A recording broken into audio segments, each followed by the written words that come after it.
Hello all, this is Mikhail Sutherland and this is uh, my final project for Art 317 Advanced Digital Photography. I've got some mixed emotions here regarding this final project and these final 20 images. I discovered some things about my printing process that gave me more than a few second thoughts about choosing the local drugstore option when I veered from my original plan of printing a photo book. But I was deciding to play it safe and get everything done in time. That decision resulted in some things that I will point out here. My PDFs I'm much happier with. I believe that was the case when I printed the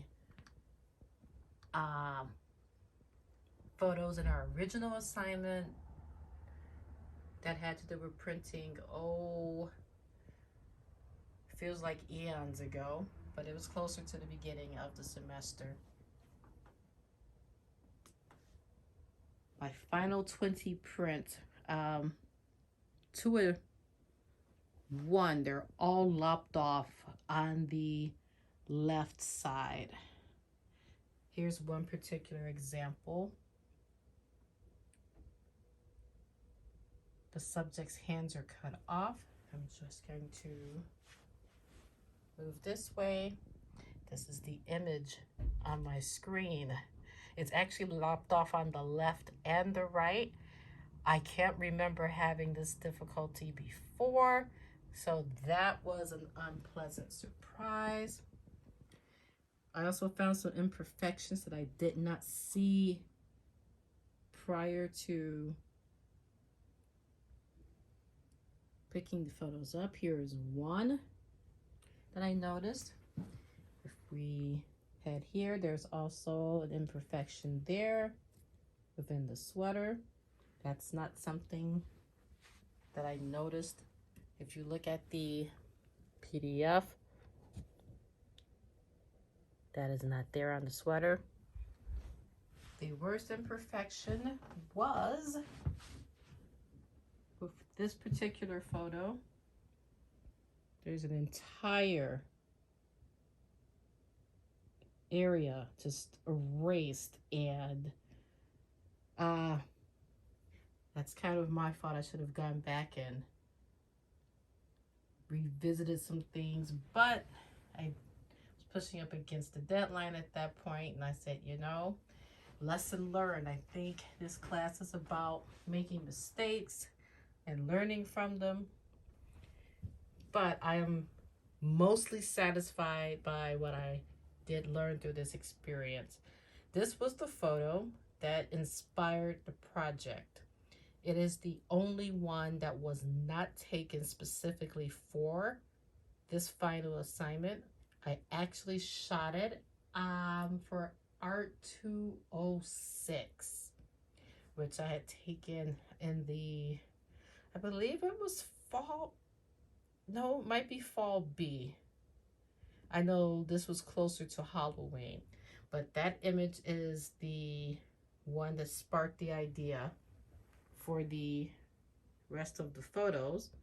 I kind of thought that my subject here, this is a different photo of her, but here, the way she kind of was looking at her image and kind of just, I don't know, so taken with it. I think it was the makeup factor. I said, okay, people and their reflected images as they're grooming, it might not be a bad idea. My favorite of the photos, I'd have to say would be this one.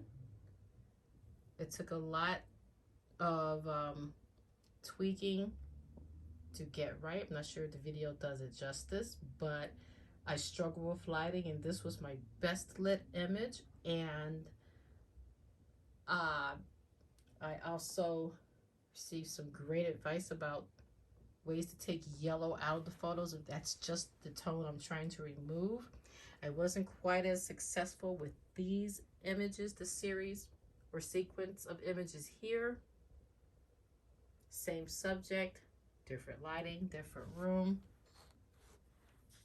Same subject, better lighting.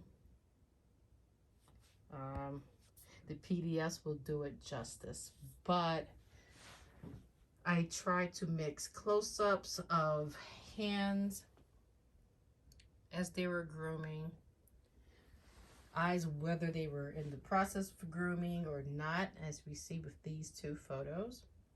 Imperfections like these tacky nails, you know, if they were there, they were just there. I was trying to just take it as it was. This photo I'm really upset about because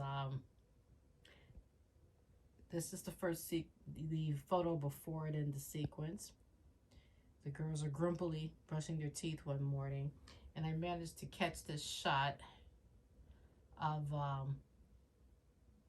one of the girls brushing her teeth, and I'm trying to head over here just to see if I was successful at pulling up the other image. Yes, this is how that shot was supposed to have looked.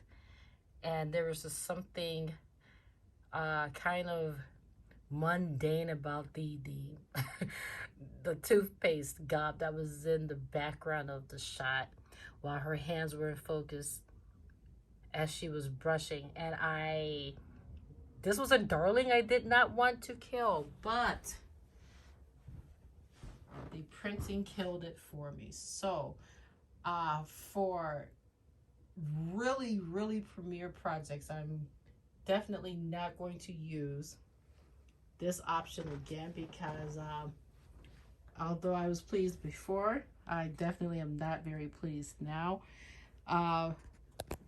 Printing issues aside, I do kind of like the way the sequencing, it doesn't tell a story. It keeps as many of the subjects together in some parts. And again, this is, if I didn't mention it before, we're just going from top to bottom in each row. These are the close-ups of their eyes. And then this particular row was that one same subject futzing around with her earrings. But then I took one of her, she was tweezing and playing with her braces. At one point she was putting rubber bands on her braces, but these were the final 20 that I whittled the project down to.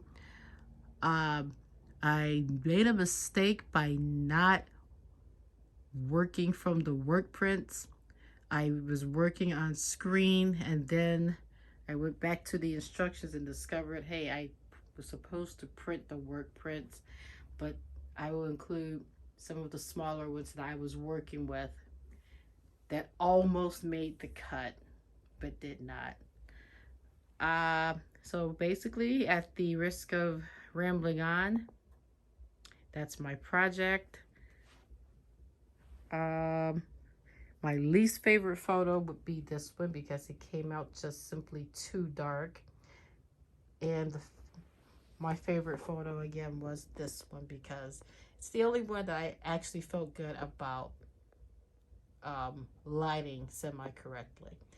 How I ended up with one vertical or one portrait photo, I don't know. I didn't intend that to happen, and I certainly took some in different orientations, but it's a progress. If this was a book, I definitely would be better served by having the images printed as I intended. Thanks a lot, guys. Good luck on your projects, and hopefully I'll see some of you in another photo class.